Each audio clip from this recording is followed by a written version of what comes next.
Tingnan nyo. Tingnan nyo yung sinay niya, guys. Yan o. Ah, putang ina. J-Carl! Ito na ba yung bago mo?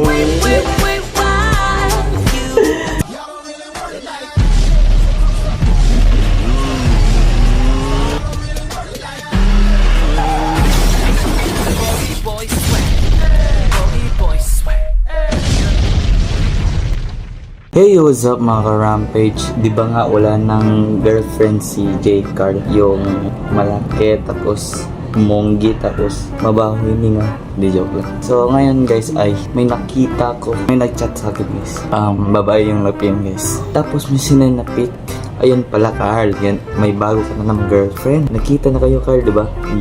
Pag-usapan natin yan. Nandito ako sa labas, so let's go.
So yung mga ka-Rampage, bali nga, di ba wala nang girlfriend si J-Carl? Kaya nga guys, may nakita ko, may nag-chat sa akin guys.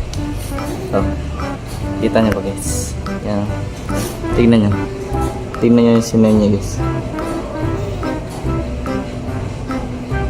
Putang ina yan.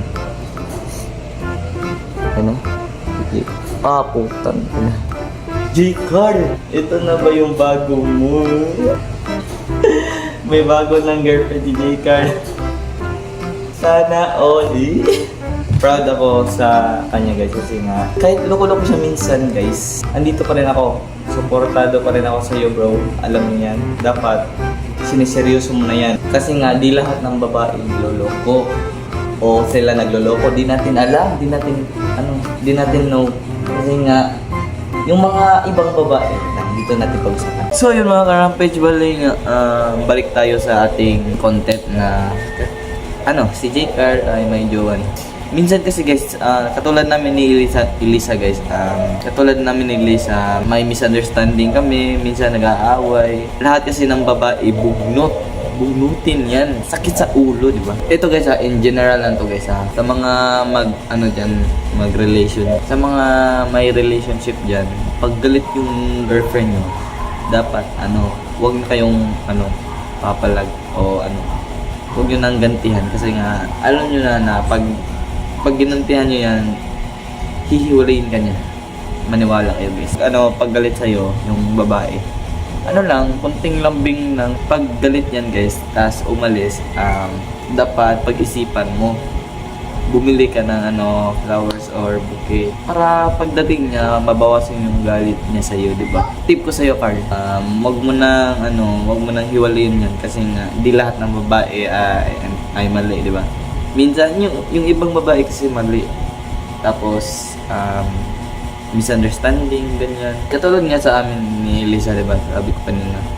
Nung nag-away kami guys, nung last week ata, yung sa vlog ko na binugbog ako, diba? Alam niyo yun guys, yung may sugat ako, pero wala na guys.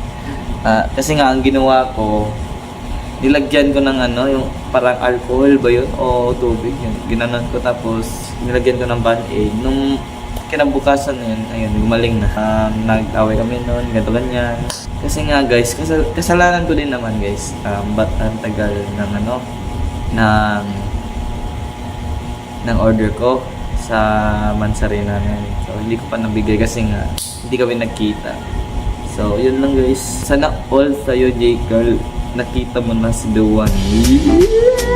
May share ko kanyo guys. Lahat tayong mga lalaki dapat siniseryoso yung babae, di ba? Kasi nga mas maano tayo mas mapagmahal kaysa sa mga babae, di ba? Kasi mga babae minsan laging galit, konting away, makipaghiwalay na, ganyan, di ba? Tayo mga lalaki, yung ibang mga lalaki loyal. Katulad sa amin dati ni Lisa guys, noong 2022, hindi ko alam 2023, basta yun, 2023, alam ko, natandaan ko. 2023 guys, nag-away kami. Misunderstanding lang guys. Tapos, nung time na yun, nakipaghiwalay siya sa akin.